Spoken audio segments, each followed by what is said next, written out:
The Pod News Weekly Review uses chapters, so you can skip the boring bits, if there were any, which there aren't. The last word in podcasting news.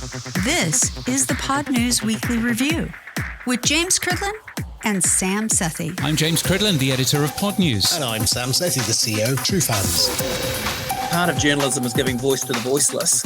If you've been accused of murder, and if you're insisting that you're innocent, how much more powerful to hear his voice pleading his own case. Tim Watkin from RNZ on a novel use of AI in an investigative podcast, plus video on Spotify on the biggest screen in the house. So what took them so long? And the launch of a new podcast host. This podcast is sponsored by Buzzsprout with the tools, support and community to ensure you keep podcasting. Start podcasting, keep podcasting with buzzsprout.com. From your daily newsletter, the Pod News Weekly Review. Well, James, let me first apologise to everybody. I still got the sniffles, and I don't think there is a sniffle removal feature. I know there's an and feature, but I don't think there's a sniffle feature yet. So I apologise if you hear a sniffle, but I'll try my best. Now, let's start off with Spotify have updated, well, they've rewritten completely their Apple TV app. What have they done? Well, I was really surprised by this. So Spotify have an Apple TV app. If you own an Apple TV, I believe that we're supposed to call them Apple TV 4K because Apple TV is also going to be the brand name of the streaming app that you also use. So if you own a box, an Apple TV box, then you have apps on there, obviously, and you've got Spotify on there. And Spotify, in spite of launching video for podcasters more than 15 months ago, Spotify haven't actually put video onto the Apple TV until now. So what a bizarre thing. But they have finally got there. Presumably they had to rewrite the entire thing by the looks of things. But yes, you can now watch video podcasts as well as music videos, of course, on Spotify on your Apple TV box if you've got one of those. Yeah, I suspect it's more to do with, well, you're right, it's probably they had to rewrite it, but I suspect it's more to do with also a lack of content and time to create the content that they needed. Yeah, I mean, it could be that. I mean, it could just, frankly be that very few people actually use the Spotify TV OS app, and so therefore it was quite low on their list of priorities. And getting video to be done properly on an Apple TV is probably a little bit of a complicated thing. But yeah, I thought that was really interesting. It's now there. They've also added Spotify DJ, which is a feature which was launched in 2023. So they finally added that onto the Surface as well. And I think, they are very proud and excited about the number of surfaces in their words, the number of devices that have Spotify on it. But I have the feeling that there are only sort of 2 or 3 devices which have anything near up-to-date Spotify, and there's quite a lot of sort of very old Spotify that is probably a lot of tech debt. But interesting seeing the fact that they've finally got to video on the Spotify Apple TV app. I've said it before, and I think, it's one of their, USPs being everywhere. It's the fact, every car I've gone into has had it, every device generally, whatever it may be, from my funny glasses that you don't like to, yes. Anything else I find, generally there'll be a Spotify app. There won't be an Apple app, there won't be an Amazon app, there won't be a YouTube app, there won't be whatever, but there will be a Spotify app. So I think that's their secret sauce, I think. Yes, indeed. Although YouTube, you would have thought, is quite closely behind. You would have thought that. Now, talking of YouTube, they've made some announcements this week about their upgrade.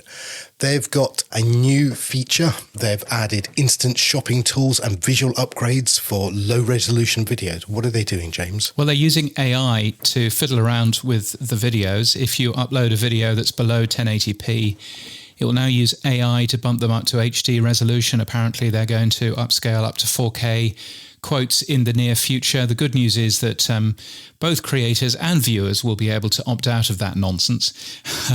So that's pretty good. And they're also making the video thumbnail rather bigger, so it'll actually support 4K images. At the moment, you can't really get a 4K image into the 2 meg that they currently support. So that is good. And the other thing that they're doing, which is really interesting, and it's something that connected TVs have tried to do for quite some time, but who knows, perhaps YouTube might actually get this one right.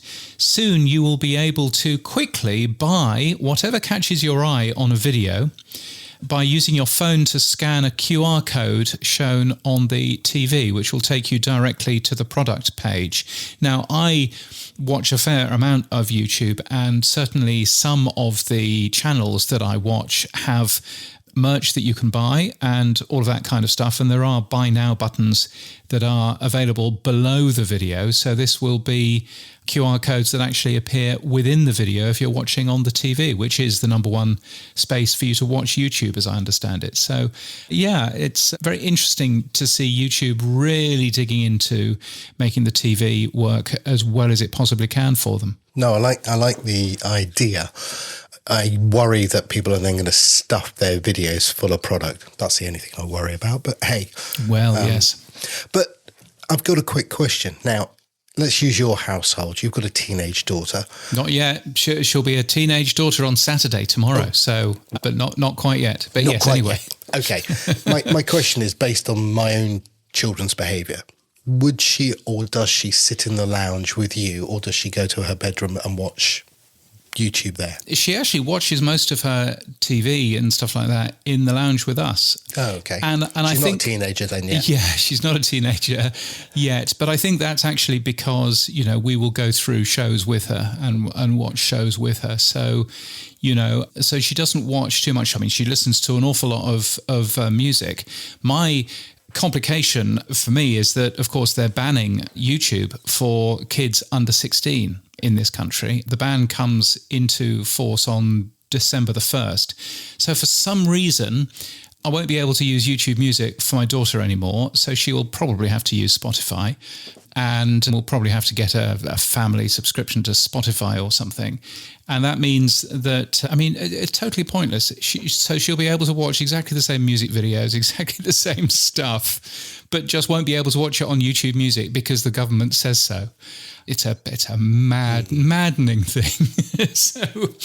So no idea what's going to happen there. The reason I ask is because the inference from what we've just said about YouTube is that it's the TV screen that its fastest growing surface, and the TV screen generally in households is in the lounge, and the TV screen is generally watched by the adults. The children, certainly my children when they were teenagers, wouldn't watch programs, so they go in their bedrooms and just talk to their mates or whatever, watch on their phones. That was the way they consumed content. So the assumption is, and I'm only asking, is what age demographic does YouTube think it's reaching? Because if it's targeting a TV audience, it's targeting an older audience and not a younger demographic audience. I think it's trying to target as many different people as possible on as many different devices as possible, as you say. And the fact that you have been able to buy, MKBHD sweatshirts using the YouTube app on your phone for a while is one thing. For them to then add that onto the TV version of YouTube is another. So I think that they are basically just trying to make sure that no matter what device you are consuming a video on, you can money out of selling stuff as well as earn money out of talking about Surfshark and and all of the other things that YouTubers do. So I think it's just YouTube just trying to make sure that it is monetizable on as many platforms as possible. I remember back in the day, you could watch YouTube on your connected TV when it first launched, and there were no ads on there because they hadn't worked out how to put ads onto the TV yet. So it was a great place to watch YouTube because there was no ads on there.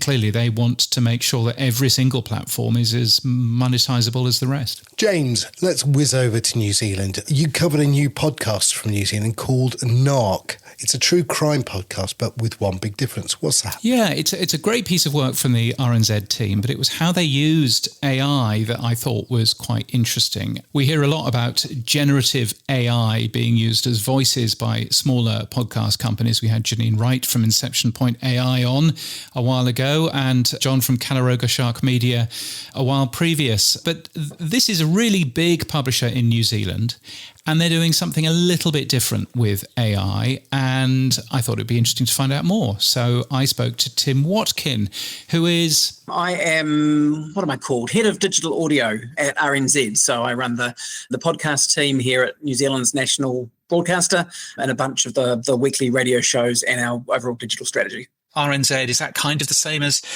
the BBC or CBC, that sort of thing? Exactly right. We talk a lot to the BBC, ABC, CBC. We're state funded, but obviously independent at arm's length with that funding.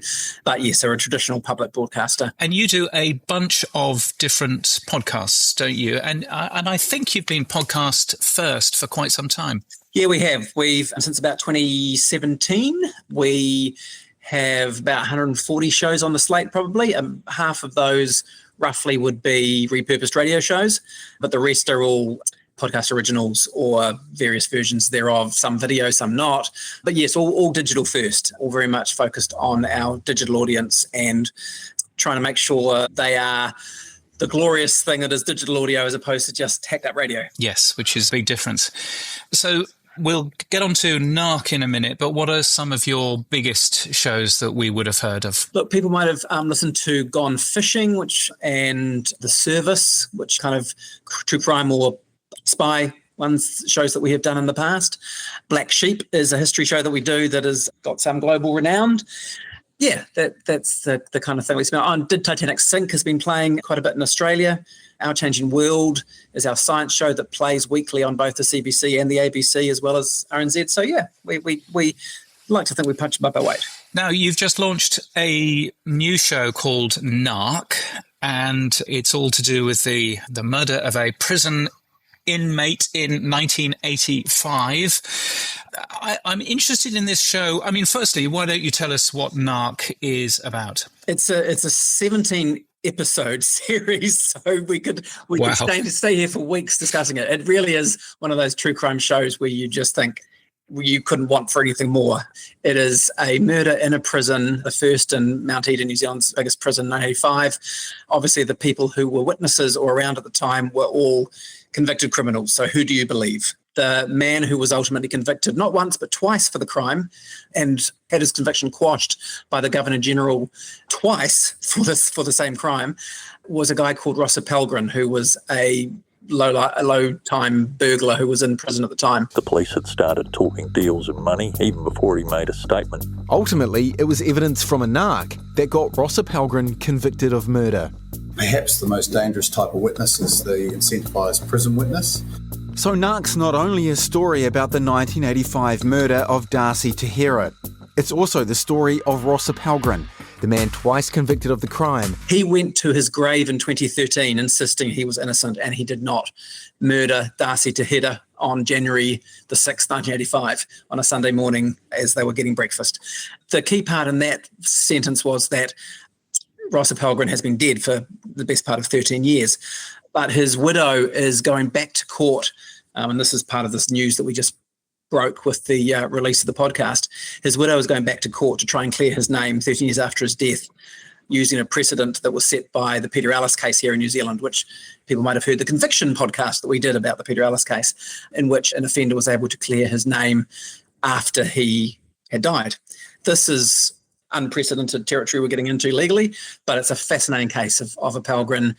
He escaped prison at one point and went on talkback radio to insist on his innocence. He has had a remarkable story, as has the NARC, who is the man who testified to seeing a Pelgrin commit the murder.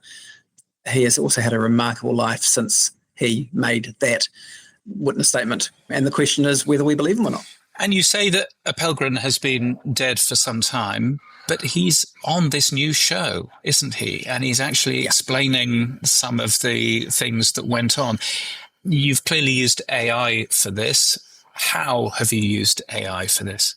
Yes. Well, the first thing to say, I mean, to be very precise and transparent about these terms, we're careful to say he is not on it. This is AI, but it is not him. It is we want to be really clear that we're not trying to be cute about this. We're not trying to be in any way deceptive. And so we've spent a bit of time in episode 2 and then repeated some of it in later episodes explaining exactly what and why we did it. What we had in the investigation was screeds of written evidence. He had written his memoirs before he died. He had, over the years, there were transcripts from court cases, there were affidavits sworn and signed, there were print articles written about him. So we had his voice in written form in great volumes, but we had very little audio of him. Some you could have claimed through fair dealing, some we could get the rights to, but just generally there was just not a lot. And there was not a lot of him saying the things that he had written down. So how did we meet the medium in that regard? Well, usually we'd use an actor, and that would have been common practice and was when we started working on the podcast 2.5 years ago. But as we walked through, and this has been a very long investigation, as we worked through the investigation, it became clear that AI was giving us options that we didn't have before. And Mike Wesley-Smith, who's the host and lead producer on this podcast, who we're working with, came to us and said, what about using AI? We've, the voice. And our first question of many was, well, would his widow be okay with that? What would he think? We had those conversations. His widow Julie was very keen, loved the idea. We got permission from her and his estate to do that.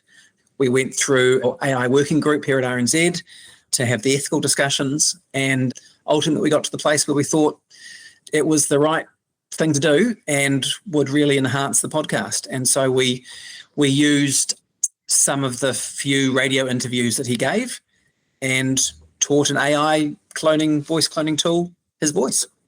I had a fair idea of who was in on it, but I wasn't 100% sure. There was about 3 or 4 who I thought were going to be in on it, with 1 or 2 giving him a bash, while 1 or 2 kept an eye out. When Tahira came into the kitchen, I was thinking, I don't want to be near this, just in case. You never know what's going to happen.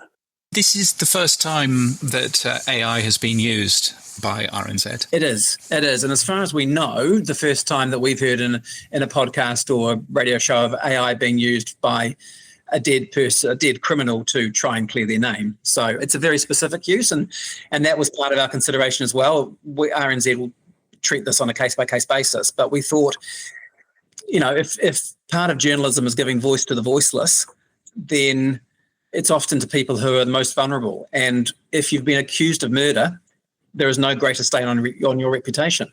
And if you're insisting that you're innocent, and look, we don't come to conclusions. This is an investigation which raises a lot of questions about the safety of the conviction, but it certainly doesn't take sides as to whether we believe the NARC or whether we believe Appelgren. That is a balanced and fair approach to the story. But we figured that Appelgren had a right to a voice in there and to make his case to clear his name. And I guess the bottom line, James, is how much more powerful to hear a facsimile of his voice pleading his own case. It just takes the connection with the audience to another level. You said something right at the beginning of this. Normally, we would have used an actor. And I think, it's very easy to turn around and say, AI, this is a dreadful idea. Well, actually, this is a better idea, it seems to me, to have the real person's voice reading his own words rather than having a actor coming in and reading those words for him. I mean, how much more powerful, right? The sense that, again, it is a machine ultimately, but it was so moving for his family, and how much more powerful as a listener to actually hear the guy's tones and as he says his words. I was a career criminal. People thought it was strange, but it wasn't. We still, in terms of actors and how, so from an audience point of view, we think it's a really good call. Obviously, there are issues around, the use of actors, for example. We still use, crikey, a couple of dozen actors, I think. There is, as I say, over 17 episodes, there are many parts and things to be read out. So we still use actors out, and we still used an actor in conjunction with the AI voice. We fed the words we wanted from the memoir and the articles and so forth into the AI tool. And two really interesting things. One, we ended up using only 1 minute of really high quality audio to teach the voice. There's a lot of advice out there when we started looking into it saying you'll need 30 minutes of a voice to be able to, for AI to learn it. We did it with 1 minute of audio. We tried it with several minutes of lower quality audio and it didn't sound as good or as realistic. So we found that less audio of a higher quality is more useful to AI than more audio of a lower quality. But then when we initially fed it in, it was the accent was hard for AI to get, and it ended up sounding either very American or very English to start with. So we used a New Zealand actor who had listened to Ross Pelgrin's interviews to try and mimic his intonation and his pace, and also to get the Kiwi accent. And so it was a combination of that AI voice, but also the actor's ability to mimic Ross. Yeah. Yeah, so you're doing, I think 11 Labs calls it parrot mode. Which tool did you use? Were you able to say? I guess not, and given you just mentioned them, we used 11 Labs. So. Oh, right, okay. Well, that's nice and easy.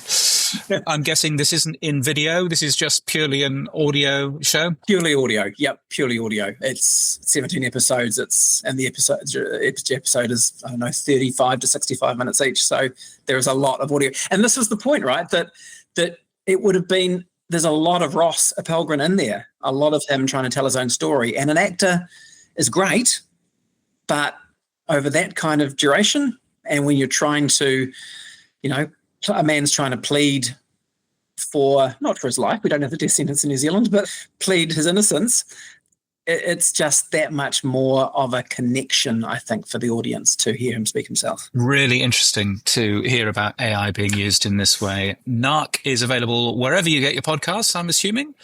It sure is. And it's rolling out between now and the first week of December, 3 episodes a week. And I tell you, it's best true crime story I've heard for a very long time.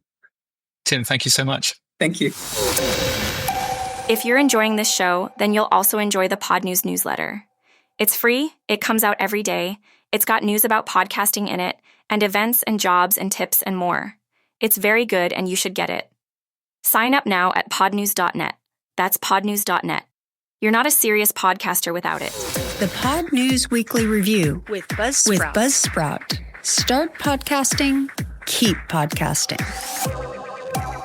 James, very exciting news. Fountain, the podcast listing app that is now a host, has just announced, we've been waiting, and they've announced it's not going to be called RSS Blue or Fountain Blue. It's going to be called Fountain for Podcasters. It's a new podcast hosting service. Tell me more. Well, so Fountain for Podcasters is quite interesting. It is doing all of the Podcasting 2.0 like stuff, including things like streaming payments, paid subscriptions, and also doing video to supported apps using the alternate enclosure tag. So the video will work on TrueFans as well as on Fountain, as well as on a bunch of other apps as well. I think the most important thing here is that everything is using, as far as I can see, open standards. Now, they're not necessarily the standards that Podcasting 2.0 has gone with, so we should probably have that conversation.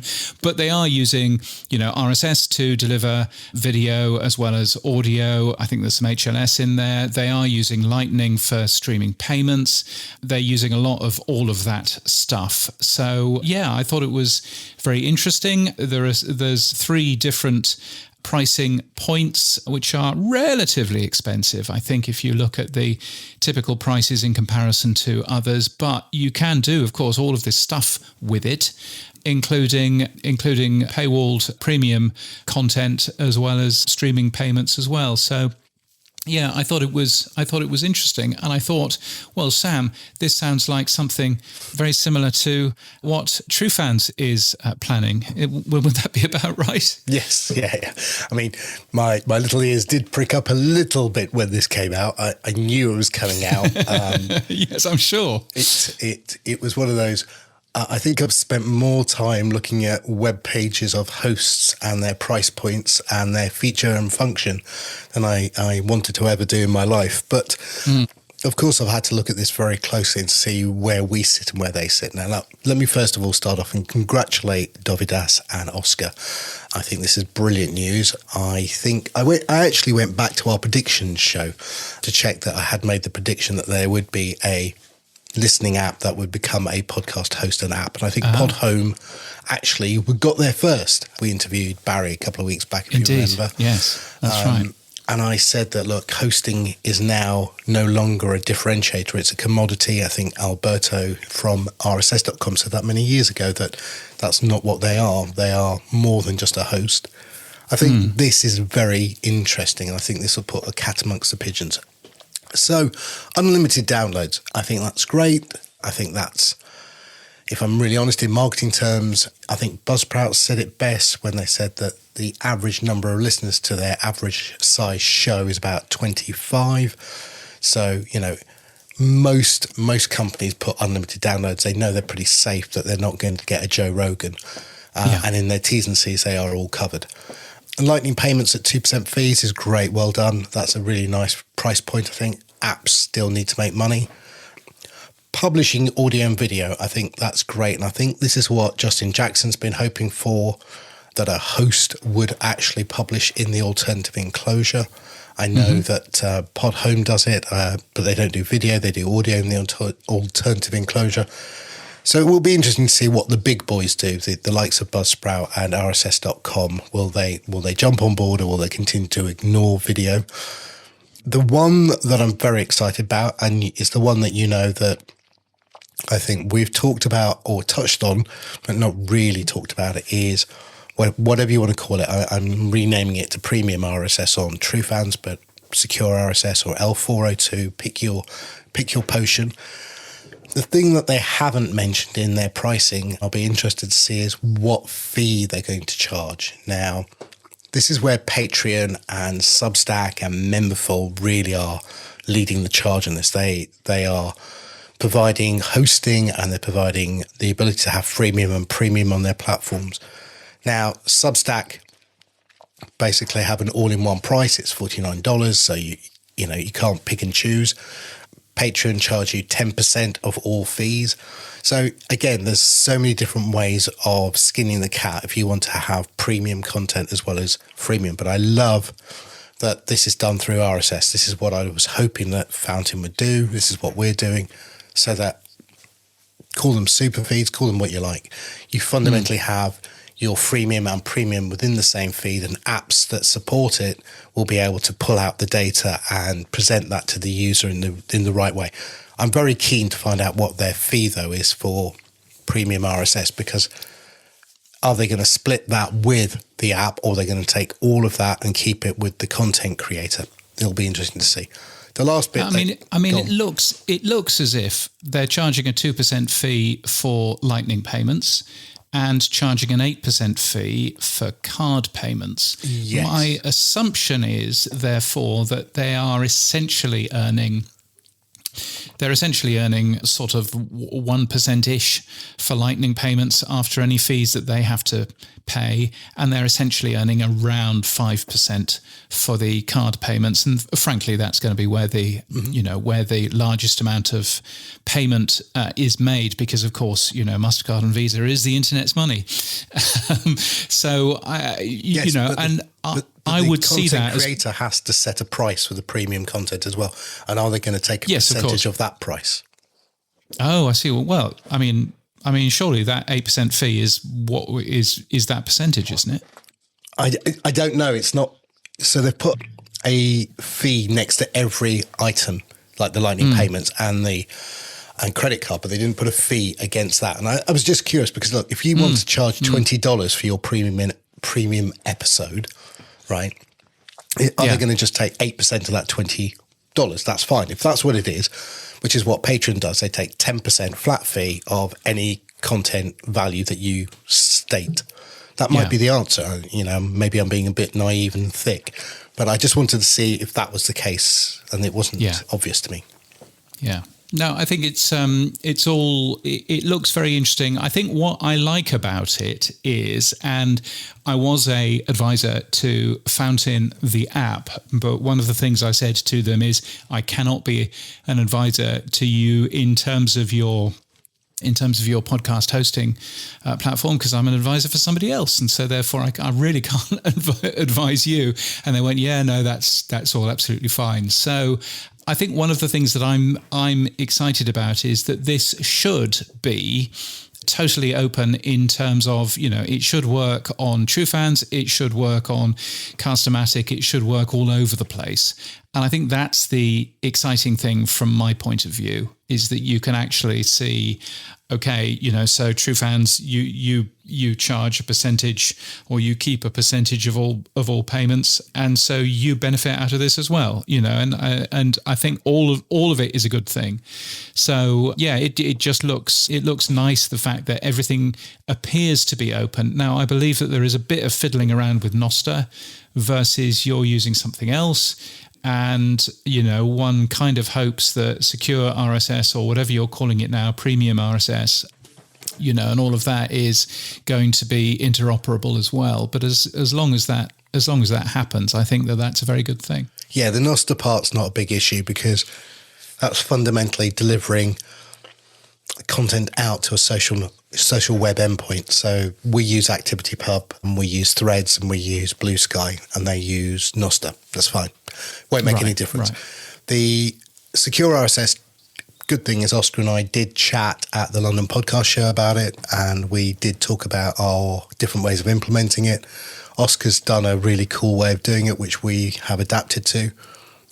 The way he's done it is that the premium content will be within the alternative enclosure as well. I tell you, that tag's going to be working its socks off. Yeah. The idea was that if you then took the same feed and put it into Spotify or Apple, it would break if it was in the primary enclosure. So what Oscar's suggested is that you have a short preview clip in the primary enclosure. Telling you how to buy it. Yes, exactly. That makes perfect sense. That makes perfect sense. That's exactly how it should be. Yeah. And so it won't break any RSS feed if it goes into non-supporting platforms. Well, and all supporting platforms will just read the alternative enclosure, find the little macaroon, and we'll be off and running to the races, as they say. Yeah. And I mean, I think, from my point of view, I just wish that everything was called the same. And I wish that we could, I mean, we all understand what HD is. We don't, some of them, I mean, the TV companies, some of them talked about super definition, and some of them talked about, blah, blah, blah. But now everybody just talks about HD and about 4K. And I would hope that we get to a point where all of these features are called the same thing, no matter who you're actually with. But that's probably going to be something that takes 3 or 4 years to get going, I suppose. Okay, I'll give you an insight. I look at what YouTube and Spotify do, and I try and copy them. Okay, I don't try and copy what the Podcasting 2.0 apps do. So when you say to me, why do you use the word super comments? Well, it's because they have super chats and super comments in YouTube. Right, and more people understand that than they will understand the word boost or boostergram. Yeah. So maybe that's something that we should be pressurizing other people. If that's the right choice, then maybe that's something that we should be pushing other people to end up doing. In the same way that when Apple changed subscribe to follow, then obviously most of the other podcast apps have followed suit now, so that as a podcaster you can actually say one word instead of saying two. So perhaps that's something that we can get some form of agreement going forward to. But anyway, that's an interesting sidebar, I guess. I mean, what I am looking for, and to your point just now, is I'm looking for a feed from Fountain that is hosted on Fountain, so that I can test that everything works. And at the moment, I'm trying to find one. I'm going to ping Oscar and ask him if he can let me have a feed that he knows that they're hosting, so I can say, yep, everything worked, tick, tick, tick, tick, tick. Yeah. No, indeed. Nice. And I believe that if you go hunting enough for it, then you can find a demo with Nick and Oscar showing you how the Fountain for Podcasting works. Sorry, Fountain for Podcasters. I'm sure that they'll change that to Fountain for Creators relatively shortly. Well, they do support music, so it seems a bit... Well, yes. So, yes. I mean, maybe they missed a trick there. Maybe Nick. It should be Fountain for Creators. Sack him. Who knows? Joking. But yes, I'm sure that you can find that if you want to find out more. Is there anything that they have missed that you're going to do that you want to tell us about now, Sam? Have they missed? Yeah, well, the one thing that we are going to differ on, and I will privately tell you at the end of this show, I'm not going to publicly state it because I don't want it in the public domain yet, but we will stream all content, not just using HLS. We've found a method to stream MP3s and everything else to all platforms, so we can actually get first-party data back from any and all platforms. And we are therefore going to aggregate that data. So what makes us different, apart from our pricing is slightly better, sorry to say that, but it is, is we don't do traditional downloads. So we're not counting download numbers, we are counting listen time. So our metrics are number of plays and listen time, and because of you, James, percent completed. Well, there you go. But we have found the method that allows us to go to, when we stream content, there is a method that's available that allows us to break any and all data into single packets. And when that streaming data stops being requested, we know exactly where you got to within that episode or within that video. And so we can measure your listen time exactly based on your requirement as a client and then aggregate that. So that's the only difference. Everything else we're pretty much on a par with, and that's brilliant. Oh, and the other one is we have unlimited podcasts, very much like Captivate. Data storage is so cheap these days. Limiting the number of podcasts people have doesn't make a lot of sense. I mean, yes, T's and C's cover us from somebody saying we're going to put 1,000 podcasts, but we measure. So yeah, I guess it's really interesting to look at it. So Fountain have said one podcast, $25 a month, two podcasts, $50 a month, up to 10 podcasts, $200 a month, but unlimited downloads. We've gone the other way. We've said unlimited uploads, but we've capped the amount of listen time. So we've measured it in number of plays. We've said 15,000 plays as our entry. Then it goes up to 50,000, then 100,000 plus. We could have said unlimited. It came back to something you said to me, which is, people want to know in terms of downloads as a number. They want to know how many they get. I guess unlimited is another way of saying don't worry about it. But we've sort of said, look, it's at 15,000 plays. So, yeah, people can download and and I know that is not a play. But yes, we only measure you when you click play, nothing else. And that's interesting because if you've worked out how to stream to everything, then that also means that if you've worked out who a bot is, then you don't have to stream everything to them. You can just go, oh, you know what? Actually, no, we're not going to stream that. So that's interesting. I look forward to learning more about that at some stage in the future. And the last little caveat is if the listener is on True Fans, then we charge you nothing, zero. Yeah. You get that play for free. Well, there you go. There's a thing. Final point on that, the wait list will be open on Friday, which is today, because this is when the show goes out. Ah, yes, it is indeed. Well, how exciting. I'm looking forward to a press release. Yes, okay. I guess I better do that. Yes. This time I will do that, At some point. Now, we didn't have a guest on last week. We did have a guest on this week with Tim from New Zealand. That was my impersonation of a New Zealand accent, but it's very difficult to do with the word New Zealand. So I'm not quite sure why I bothered. But anyway, apparently, so Ashley Carman says, podcasts are shifting away from interviews in favour of monologues and co-hosts. Have you read this? Well, I did because I put it in here. Well, yes. Yeah, I mean, I'm not sure I agree totally, but what she's trying to point out is that more and more YouTube type interview style podcasts have appeared and it's saturated the market. And what corporate PR companies after the Roganomics presidential election have said is that, oh yes, this is the platform you want to be on. You want to, like Taylor Swift, she didn't announce her new album other than on a podcast. Yes, it was her boyfriend's podcast, but yes. And lots more people are seeing podcasts having better reach than traditional mediums of radio and TV. And so, but she's saying that now there's sort of a backlash to this, which is that the same people are appearing on the same shows multiple times. And that is resulting in, I guess, boredom or oversaturation. Jack Davenport at Goalhanger says it very well. He said, the rest is history and the rest is politics, franchises. He said his teams tend to design shows without interviews. He said, I don't want our pod's success to live or die on someone external.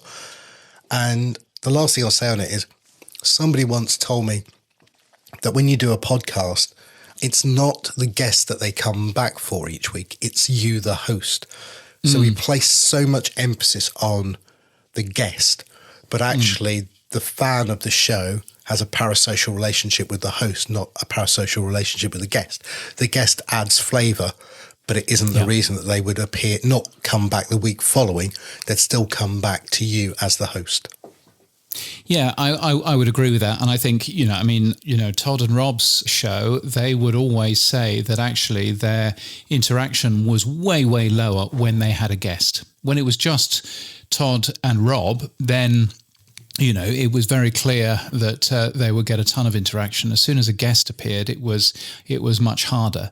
So I can certainly see that.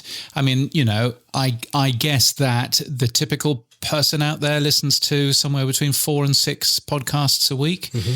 And so the likelihood of them hearing the same people is going to be quite low. But you can certainly see that if, Smartless has the same person as WTF, has the same person as, Conan O'Brien Needs a Friend, has the same person as blah, blah, blah. Well, it's just going to get very, very boring very, very quickly. So I can understand now that actually, there are quite a lot of people that just don't want the same guests as everybody else. And certainly, seeing guests appearing in lots of different shows is probably a bad thing. Well, you and I get a lot of PR releases saying, would you like to interview X or Y? And I often look at them and go, well, what's the story behind it? Did James cover it in Pod News Daily? How can we make it a unique story? Yeah. And if it fails any of those criteria, I tend to go, no, but thank you very much. But next time, let us know. We've had 3 guests recently that I've rejected. 3 of them are all close friends of the show, and we love them dearly. But the stories were, one was they'd done the same interview on 2 other podcasts. And I thought, well, why would we want to cover it again? One was where you didn't get a press release, and I was like, the story's a bit old now anyway. It's probably out in the ether. So again, I tend to be pretty picky now on who we have, because I want it to be somebody that the listeners of our show go, oh, I've not heard about that. That's really new, or that's interesting. Not, oh, yeah, I remember hearing it on 2 other shows the other week. Yeah, I'll skip past that. And I think, well, why bother then? Yeah, no, indeed. And I mean, some of the PR that we get is ridiculous. I mean, my favourite, I had this wonderful PR that I put a little bit of onto Mastodon the other day, and it was just PR sent to dear name of publication or name of person. And that's literally what it was sent to. And you're there thinking, really, could you not even bother filling that bit in? But we are missing out on a company called Third Hemisphere, which is very keen to talk to us about their APAC expansion. And we could have somebody on to talk about a closer look at the agency's new Singapore-based fintech client that illustrates how its expertise is resonating across the region. So, why didn't you tell me? I would have been straight on that one. Yes. The agency is applying its experience to blockchain, digital banking, and energy trading innovations emerging in Singapore. Sorry, can you say one more thing? Because I've been playing bingo and I nearly got the line. Yes, exactly. It's quite a thing. So yes, we get an awful lot of that, and I get an awful lot of these emails saying, "Oh, you mentioned, something 4.5 years ago. Would you mind adding a link to our website in that page?" Yes, I would. And no, I'm not going to. So, yes. Anyway, let's go around the world, shall we? Now, this is a really interesting story that hasn't, I think, reached across here in the West yet. I found this yesterday. There's a new law in China that's making it compulsory for content creators and influencers to hold a professional qualification in a field, i.e. a degree, about the subject they're talking about. So China are trying very hard to lock down or stop spammy type people. Oh, yes, let me tell you about global warming. Do you have any qualifications in global warming? No, I just read a book once. And they're trying to stop that. And social media platforms are being forced to enforce it by actually validating that person before, and they will face fines. And creators must show in their content what studies or sources they used for their topic of conversation, and also state if AI was used as well in any part of it. I think this is really interesting.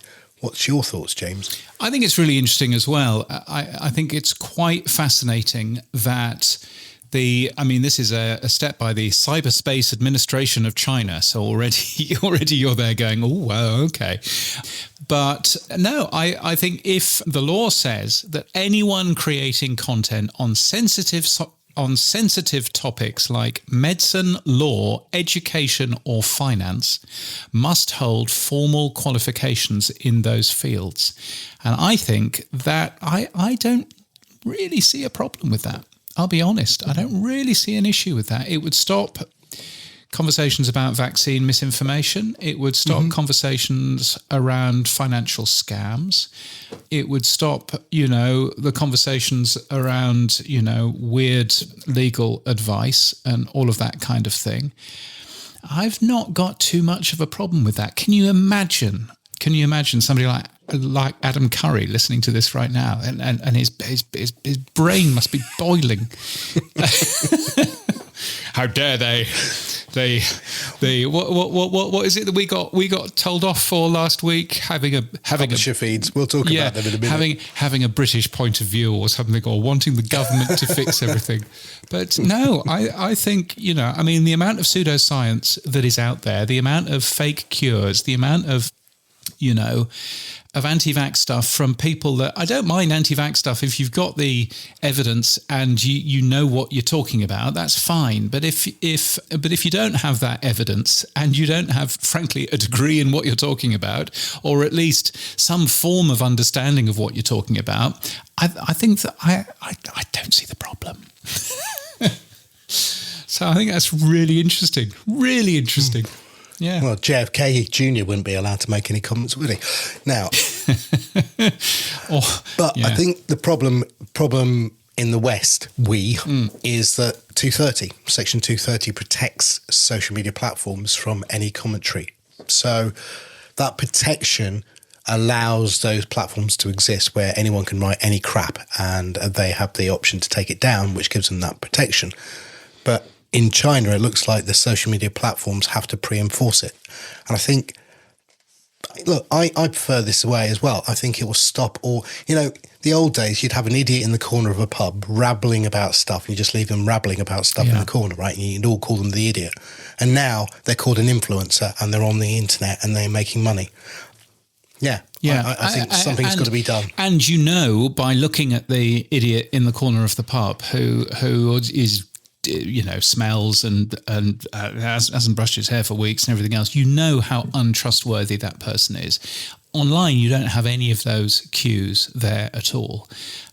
And I think that there is definitely something to be said that if you want to talk about serious topics of those particular types, medicine, law, education, finance, health, you must now provide proof of those professional credentials. I mean, one newspaper that's been talking about it, the Times of India, says no degree, no discussion. And I think, now, I don't have a degree in anything, but I would probably not turn around and try and give too much advice about health because, I don't really know enough about it. So I think that's really interesting. Really interesting. What's going on in Mexico? How are they doing with their podcast consumption over there? Yes, there was some consumption data from Mexico. It's a bit difficult to compare with other podcast consumption data that we've got from other places, quite apart from the fact that it doesn't actually talk about podcast consumption data at all, but it does talk about audio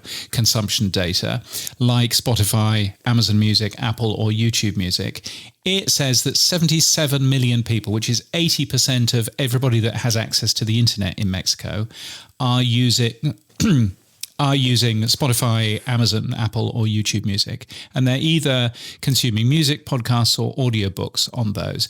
I think that the more interesting thing, though, was how many people are paying. Because actually, quite a lot of people are paying. 14.3 million people in Mexico alone are paying for those services. 2/3 of the Mexicans that have access to Spotify are paying for it. So there's clearly something there in terms of paid subscriptions for these services. No, I mean, look, I think having Spotify without a paid subscription, or YouTube even without a paid subscription, is such a poor experience. And clearly, Mexico's not a poor country anymore. I mean, it has poor parts of it, but there are, extremely wealthy parts. Yeah, I'd pay. You pay. Yeah. I can see why. Yeah. No, I think that's really interesting. To the US / Stockholm and Acast. Firstly, the US. They've opened some brand new studios, which are very nice. The first person to use them was apparently Ariana Grande. I'm not sure I believe that. But anyway, Ariana Grande. You're not sure, did you just say? I'm not sure that I necessarily believe that Ariana Grande was the first person to use the studios. But I think the first person to be photographed in the studios is probably fine. But anyway, it's in the heart of Soho in New York. It's very smart. It's available for Acast creators if you are one of those. And there's all kinds of other things in there. So that follows the Acast studios in London, which I think you went to, the opening of those. Very nice. So, so that's a smart thing. And they have just released their interim financial report for Q3 25, which is interesting. The headline of it is Strong, Profitable Growth. But what I found interesting in the actual numbers were that North America is going gangbusters at the moment, up 58% year on year, as you would expect from Acast, who are doing really well in North America. Europe has always been the difficult one over the last couple of years. Europe has either been, slightly down or relatively steady. This time round, European growth has gone up by a quarter, gone up by 27%. So that's looking really good for Acast. They've made a profit, which is nice. They didn't make a profit this time last year in this quarter, but they've made a profit this time of around $750,000. And even their average revenue per listen, which I think is a wonderful number that I think we should ideally see from everyone. But their average revenue per listen grew by a third to 6 cents a listen, which sounds quite low, but actually, no, that's a pretty big number. So, so Acast doing really well in terms of the finances too. No, I like that metric. No, I'm going to nick that. That's a very good one. Yes. Why plagiarism. Not? Why not? When we interviewed Greg Glenday, we talked about there were rumours of them refloating on the US stock market because they did their IPO super, super early when they were just out of growth. So, I suspect now that they're in profit, and if they can do a couple more quarters of profit, I suspect they will do another IPO. Yeah, indeed. And apparently we had the New York studios as an exclusive in this very show, which I'm not sure any of us was quite expecting. But anyway, if you want to go back and listen to the Greg Glenday interview, you'll find it in this feed. It's episode 34 of season 3, or indeed, if you prefer it better that way, September the 19th, you can go back and take a listen to that. Yes, because we know that most people don't support series and episode numbers. Yes, exactly. Weirdly. Exactly. All right. Yes. Moving on. MrBallen. Yes. he's moving. Where's he off to? He is moving away from Wondery for the last few years. He's moving to SiriusXM. And it's a big deal, worth apparently as much as $70 million to MrBallen, or John Allen, to give him his real name. And yeah, SiriusXM seems to be signing up an awful lot of interesting people at the moment and doing quite well from the disintegration of Wondery. So there's definitely something interesting going on there. But yeah, so well done to the MrBallen podcast. Strange, dark and mysterious. 70 million, allegedly, the deal's worth. That's quite a nice number. Yeah. And the other thing which I saw, which I thought was interesting in that, is that SiriusXM have specifically said that they will be selling the advertising for the podcast, yes, but also for his YouTube channel as well. And his YouTube channel is massive. And I didn't think that was something that SiriusXM, was doing. But no, so very much focused on that side too. Last bit of weirdness, we've talked about it and touched upon this before, James. Bending Spoons, the company in Italy that has StreamYard and Evernote, weirdly has now confirmed that the AOL deal has gone through for $1.5 billion. Yeah, they're madness. Once one of the most valuable pieces of internet, AOL has, been bought by Bending Spoons. The Bending Spoons playbook is buy a company, put up the prices threefold because of the amount of just attrition in terms of change. It's very difficult to get people to change a company who they've used for a long, long time. So buy all of these old brands and just rack up the costs and don't bother investing in them anymore in terms of code. And so here's another one, but $2.8 billion for AOL. That's quite a thing, isn't it? It is. And by the way, AOL has 8 million daily users. 8 million! I mean, that's the most amazing thing. Well, my question is, are they daily? Because is this a bit like the automated download in podcasting? Does somebody's modem fire up by mistake? I mean, I don't know. Well, yes, who knows? I mean, and that may just be AOL Mail. It may just be, it may just be some of the other stuff in there as well. But yeah, I mean, I didn't even realize. I thought that AOL was still owned by a big US telco, but it turned out that it was sold in 2021. What was happening in 2021? We were probably looking the other way. Or not bothered. Yeah, but yes, no, it's what a fascinating thing. And of course, they also own Vimeo. We shouldn't forget. Mm-hmm. They own WeTransfer, as well as Evernote, as well as Meetup, and as well as Squadcast, the one with the duck. That was Squadcast, wasn't it? Yeah. So yeah, I mean, quite a company. People news on the Pod News Weekly Review. Lots of people losing their jobs. Amazon cutting 14,000 corporate jobs, warning of further cuts next year. Just within podcasting, over the last year, they have cut 110 jobs at Wondery in August. They cut more jobs at Wondery in March. They closed all of Wondery in Mexico and Brazil in February. And so all of that has gone through. Apparently, AI is going to be replacing some of these roles. They're going to be lost across the business in terms of corporate jobs. So people working in offices doing email jobs, as my wife calls them, those are going to be lost. Of course, the Amazon share price rose 1% on the news because everybody that works in the stock market is an arse. And my favourite of all of this was that the cuts were announced. The cuts of 14,000 people were announced before they actually told their employees.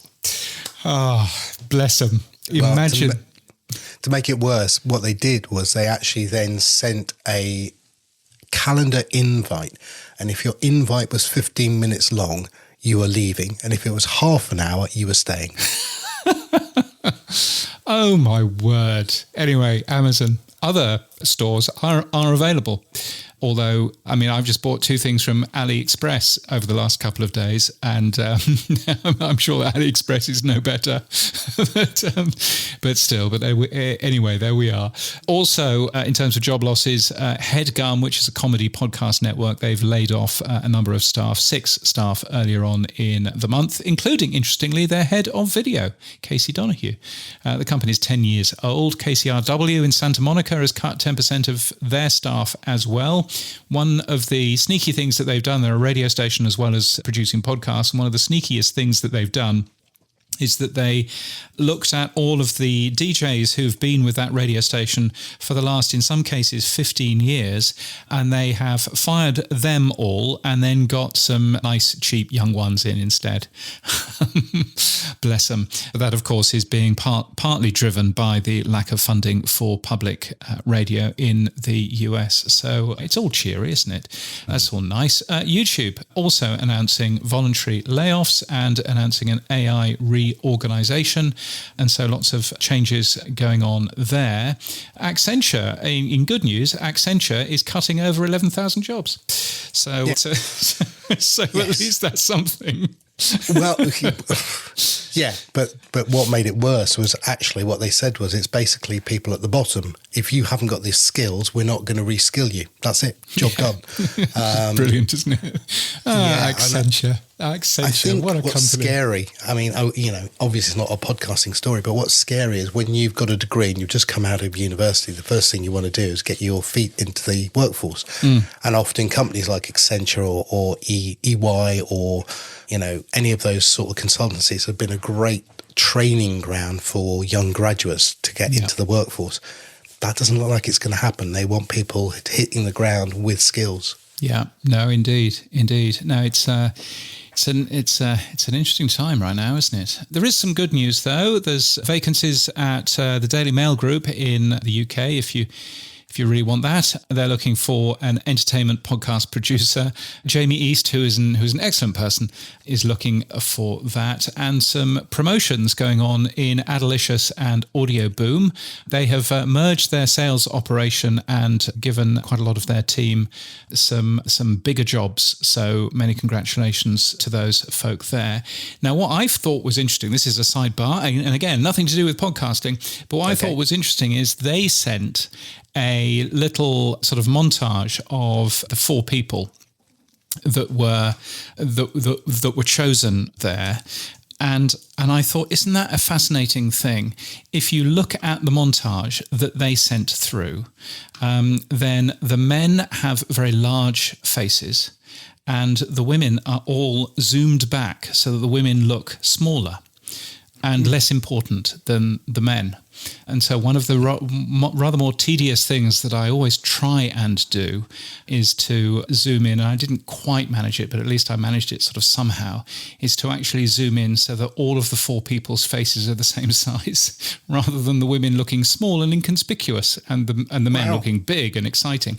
But I just thought that's a really interesting bit of sort of, I mean, I don't want to use the word sexism because it really isn't sexism. I mean, it's just the way that you take a photograph of a woman is different than you take a photograph of a man. But it does change, doesn't it, how people look in a montage such as this. Never thought about that before. Yeah, it's really interesting.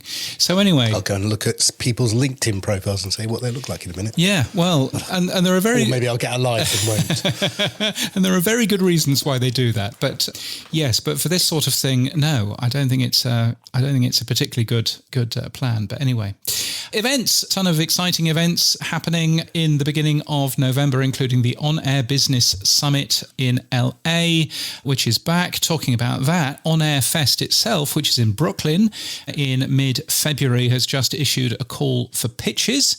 So if you want to go and speak there, if you want to do a live podcast there, if you want to do some deep listening, that sounds exciting, then you can pitch your stuff. More details in the Pod News newsletter this week as well. So that's a good thing. We're looking forward to hearing from Ashley after the LA Podcast Business Summit.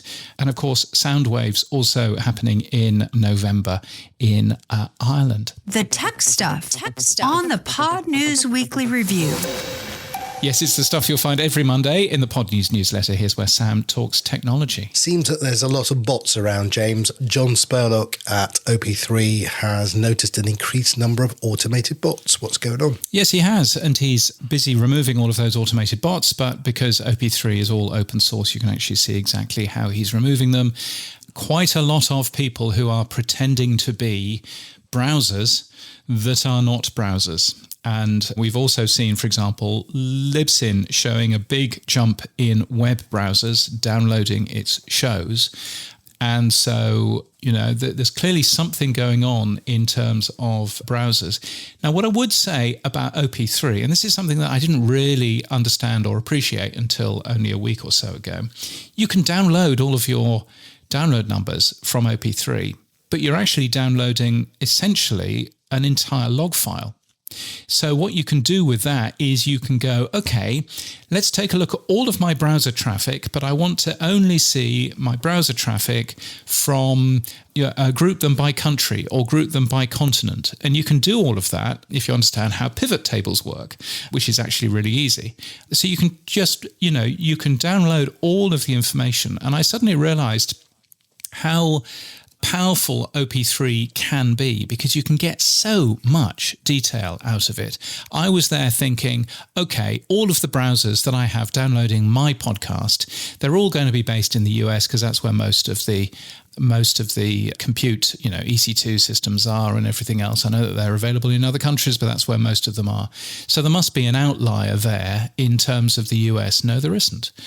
There must be an outlier, with some of this data in some of these countries. No, there isn't. But it was really interesting being able to actually do some filters on that with the actual downloadable data in there. So I found that was really interesting. But yeah, web browsers downloading shows. What do you think's going on there, Sam? Oh, it's good old AI, isn't it? It's yeah. Yeah, I don't think it's true so. fans. I'd love to think it was, but it's not. No. No, I think it's very much AI. I mean, you can spot true fans because there's a referrer. If there's no referrer, but it's just a browser pretending to be or something pretending to be a browser, then I think that begins to make it pretty obvious what's going on there. So yeah, no, I think it's really interesting. Now, MasterCard is poised to acquire Chicago-based crypto and stablecoin startup Zero Hash for nearly $2 billion. This is on the back of Stripe acquiring Bridge for $1.1 billion earlier this year. Why should I care? Well, because I think we need to get to a model where micropayments can be done successfully and easily. And as much as I love using micropayments with the Lightning Network and all the fun and games around key send and LN address, I think we'll end up moving more to a world of stablecoins, digital coins fundamentally that are government-backed or currency-backed. And again, it's a path to where we're going, I think. When you get MasterCard, one of the biggest online providers, what does the internet's money, I think you call it? So, if they're going to, as a MasterCard company, then offer stablecoin from your MasterCard account, I think that's going to be the way to do it. It's that simplicity of I'm going to get $10 into my MasterCard or my MasterCard account, but I'm going to pay that in stablecoin because that's one of my options. I don't have to think about converting and uploading and KYC and everything else I have to do. Yeah, I just think it's the way it will go. And it's good to see, if that's the way it's going to go, that MasterCard's jumped into the game. Indeed. Well, it'll be interesting to see what happens there. I still think that quite a lot of this is being driven by the antiquated US banking system rather than by anything more interesting and exciting. But let's wait and see what happens there. Now, Adobe had an announcement or two. They've announced two things that I've seen. Adobe Firefly Generate Soundtrack, which I think is interesting because one of the things that Adobe's advertising has been focused on is that all of their AI stuff is been licensed. So you're not going to get sued by using their stuff. The implication being you might get sued by using other people's AI stuff because they haven't licensed the content. So Generate Soundtrack is a way for them to use basically a video where they'll analyze it and give you a soundtrack, or you can put some text in and it'll give you a soundtrack. Quite interesting how it does it. But the key thing is it's trained on fully licensed material to ensure commercial, safety and licensing flexibility. Yes. And I think, so they're playing around with this. They're playing around with speech generation as well. I believe that they're also doing something that squirts stuff directly into YouTube Shorts and things like that. But yeah, more AI text-to-speech tools. I'm going to ping Jay LaBeouf, who used to be at Descript, who now runs this all at Adobe. I think we should get him on the show and have a little chat. That would be nice, wouldn't it?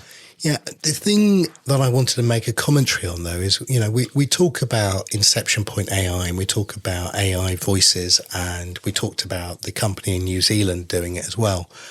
And we're seeing more and more technology making it easier, simpler. Wondercraft, Riverside, Descript all have it within there, enabling AI cloned voices. Most of them using 11 Labs, by the way.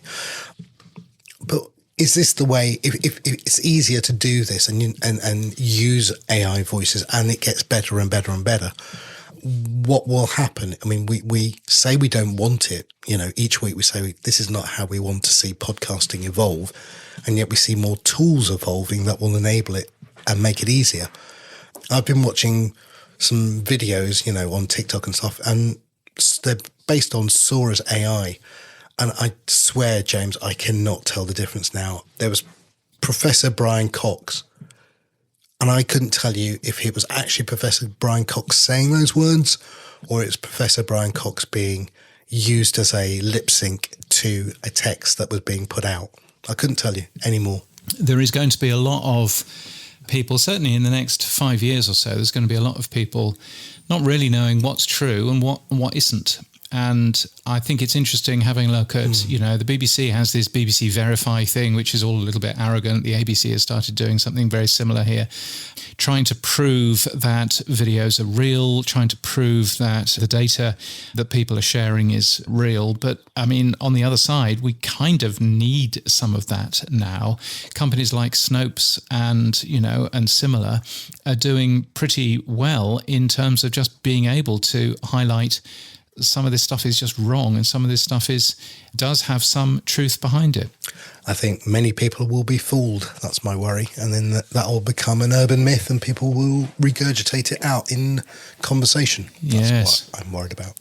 I think so. Now, AdsWiz have done something very interesting, James. They've come up with something called Audio Pixel. What's that? Well, so Audio Pixel is AdsWiz's measurement tool, which matches users who heard the ads to the users who, bought the product or visited the website or made a purchase. There are quite a lot of these around. Podscribe has something similar, and there are many more. I think what the article that I read was basically saying is that sometimes, in the past, it used to be the case that advertisers were told, make sure that your audience hears your ad 3 times. And in fact, I may have mentioned this in previous shows. Make sure that people hear your ad 3 times at least during the buying cycle, because otherwise your ad is a waste of money. That's not a maximum of 3, that's a minimum of 3. But what AdsWiz is basically saying is, look, we've actually got the data here where we can not just guess at that, but we can actually get that correct. We can actually show you with this Audio Pixel thing. So it's a bit of a push for their Audio Pixel product, but I do think it's interesting that there is this data out there. And this data can help advertisers do an awful lot. I mean, again, we've heard from Oxford Road, which has claimed that 50% of ad buyers say that they don't have enough data in terms of how well a podcast ad works. But you have a look at things like Audio Pixel and Podscribe and others, and you go, well, actually, and Magellan AI, I should mention as well, and you go, well, actually, these tools do give you quite a lot of data such as that. So is that really the issue? But that's certainly what people seem to be blaming right now. Moving on, James. There was a silence there. I was half expecting a conversation about how advertising is all nonsense again. No. I've been told by multiple people. I wish I could say why I really think it, but I can't yet because there's something I'm developing. And there you go. Because I still fundamentally believe that it's an element of, it's the way it's always been, so let's always do it. There's a trust element to it, yes. But I don't know if that's the right method or model. But anyway, yes. I'll keep my powder dry for now. Yes, and as is very clear, there are a lot of people that depend on the advertising world working the way that it currently does. So we should possibly not forget that. Boostergram, super comments, zaps, fan mail, super chats, and email. Our favorite time of the week, it's the Pod News Weekly Review inbox. Yes, so many different ways to get in touch with us. Fan mail by using the link in our show notes, super comments on True Fans, or boosts everywhere else. Yes. Or email, and we share any money that we make as well. I thought we got some fan mails this week, but seemingly not. So there we are. But if you want to send us a fan mail, then just click that button in your podcast app. You'll find it in the show notes for this very show. It says something like "Send Sam and James a fan mail," or "Send Sam and James a text," or something like that. And if you press that, then you can send us a message, and that would be a lovely thing. What boosts / super comments have we got? Sam? Can I just point out, bar one, they're all super comments. Anyway, moving on. Yes, a lot of True Fans in here. Anybody would think that the CEO of True Fans is a co-presenter on this very show. I don't believe that's the reason. Yes. Anyway, Neil Velio sent us 596 sats. I agree about the self-interest aspect of Lower Street's approach. Nothing about Harry himself, but he does strike me as one of those podcasting bros who are trying to create a problem that they can then solve at a large profit. I'm not sure. Harry's a good chap. What problems are you trying to create, James? Yeah, I think the point that I was saying is that the self-interest aspect that I was saying is that if you are a branded podcast maker, then clearly you earn more money if you are making video than if you're just making audio. And so therefore, from all of these companies' points of views, and this may go for Podnose as well, from Neil Velio's company, but for any one of those companies, they have a vested interest in promoting video because they can earn more money per client from the video. So I think that there is definitely some self-interest there. I think that Harry is one of the good guys, and I think, by and large, and I think that, he did a relatively good job there. So nothing against Harry. I think probably more against some of these companies who are, promoting video as the future just purely because they can make more money out of that. And I suppose why not? We got from RW Nash 1,000 sats. Thank you very much. On Fountain, podcasting is better on GMT. Yes, Greenwich Mean Time. Hurrah! Yes, because you have just changed clocks, haven't you? Mm-hmm. Yes, we haven't changed clocks here because Brisbane, we don't change clocks, mate. I will confuse the cows. So we don't do any of that. And that is fun because it means that Pod News comes out, I think, an hour earlier now in the US and in the UK. And I just don't have to worry about changing the time on the oven and the the timer for the swimming pool and everything else because we never change any of the clock. No, they're all connected. No, they're certainly not. The one in, well, I mean, I'm sure the one in your oven, it is actually. I'm sure that one is connected. I'm sure it's the top of the range Arga. No. Miele for all the brands, and Arga is the cooker. Yeah, you're right. Yeah, actually, it's Miele for me as well. Bag of, a row of sticks, apparently. Yes, thank you to Lyceum. He was asking from the Pod News Daily, where I quietly got away with playing a little bit of Barbie Girl by Aqua, and he said, "Is that really it? Is that Barbie Girl by Aqua from Denmark?" Yes, it was, because I was talking about the ridiculous things that Mattel were doing, trying to close down a podcast called Coffee with Ken, which was a finance podcast, because the man was called Ken. So goodness me. So there we are. So thank you, Lyceum. And he also pings David John Clark, aka the late bloomer actor, because I think he's just overtaken him as a super listener, or whatever it is that you call it, a captain, a super fan. Super fan. There you go. There you go. So there's the thing. Everybody has to be super, don't they?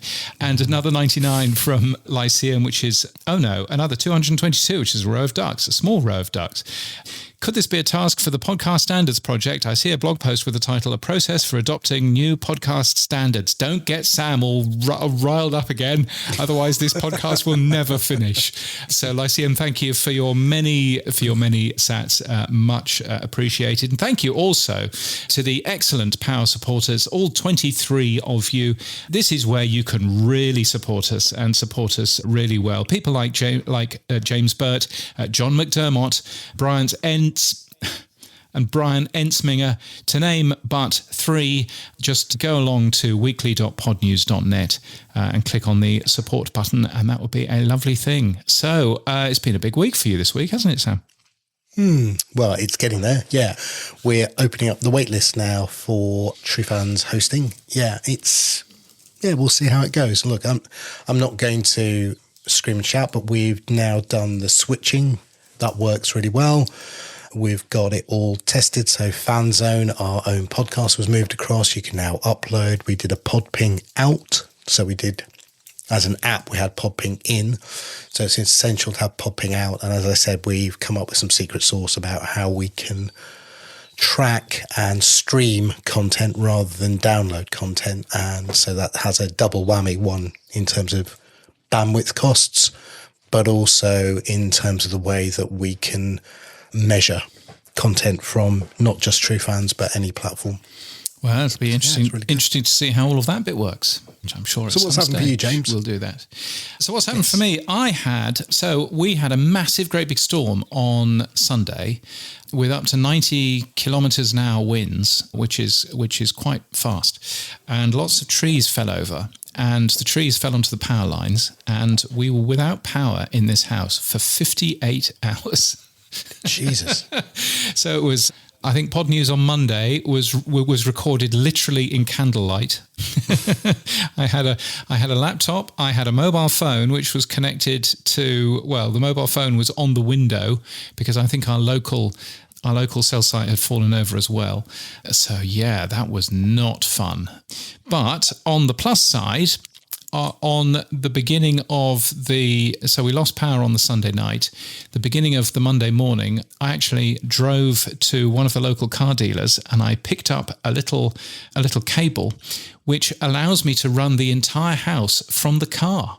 So if we lose power again, then I've actually now got a generator. I've actually now got a generator in the form of a car to keep everything going, and particularly keeping the fridge and the freezer and all that kind of stuff going, but also some air conditioning, because Monday was, my goodness, it was hot and incredibly humid. It went up to 37 Celsius, so mid-90s Fahrenheit. It was incredibly hot, and of course no air conditioning, no fans, nothing like that. So so it's been an entertaining start of the week.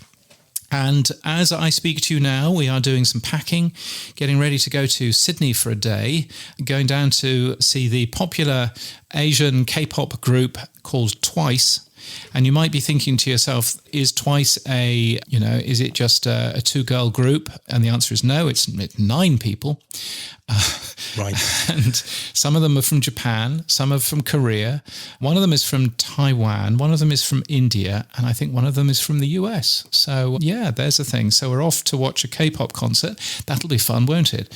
And then coming back on the Sunday. Oh, tell me you've got a 12-year-old girl without telling me you've got a 12-year-old girl. Correct. That is her birthday excitement. Is going down to Sydney for that. So yes, I'm not quite sure. Don't catch COVID. I know, I'm not quite sure how all of that is going to work. But anyway, that should be fun, shouldn't it?